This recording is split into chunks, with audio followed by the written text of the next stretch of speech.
তাড়াতাড়ি স্নান করবে।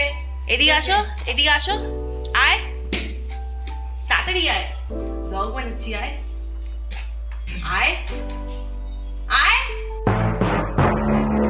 তো আজকে সকালে হলুদ মেখে স্নান করে তোমাদের সাথে বসে পড়েছি কাজে, ঠাকুরের কাজে। তো ঠাকুরের কাজ আমার সেরকম একটা পছন্দ না, কিন্তু তাও হালকা ফুলকা করি। তো এখানে আমার বৌদি কাজ করছে। এই তিয়ানকে দেখছো, বিশাল দুষ্টু, খুবই দুষ্টু, একদমই এক জায়গায় বসে না, কারোর কথাও শোনে না। মাঝে মাঝে দেখতে আসছে আমরা কি করছি।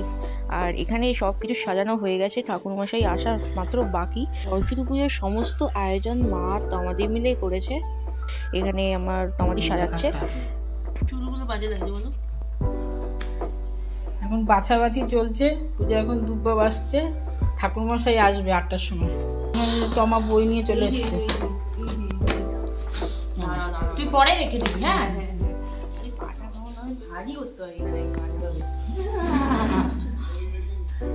হয়েছে।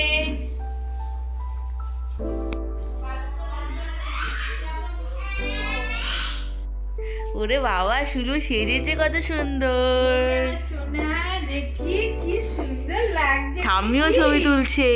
কি শিখেছো? কি সেজেছো?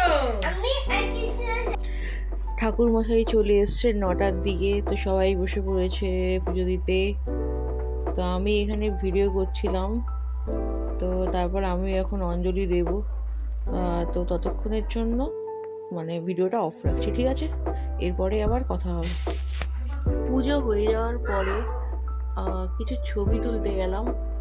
তিতলি আর মোহরের কিছু ফটোশ্যুট করলাম।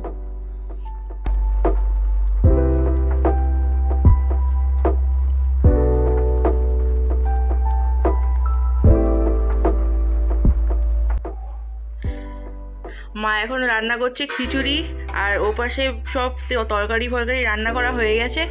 এখন আমরা 5 জন সবাই মিলে খাবো দুপুরবেলার লাঞ্চ সরস্বতী পুজোতে। আর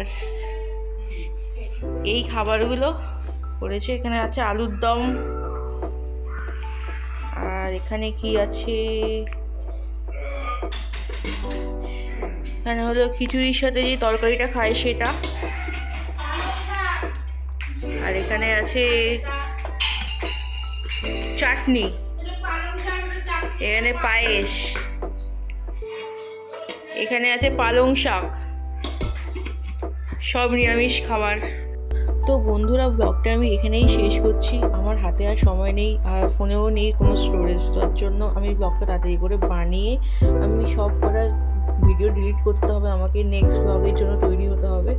তো এই দিনে সেরকম আর কিছুই হয়নি, তার জন্য আর ব্লগও বানাইনি। তো তোমরা খুব ভালো থেকো, আর এইভাবেই মজা করো, আনন্দ করো, সুস্থ থেকো। আর আজকের জন্য টাটা, বাই বাই।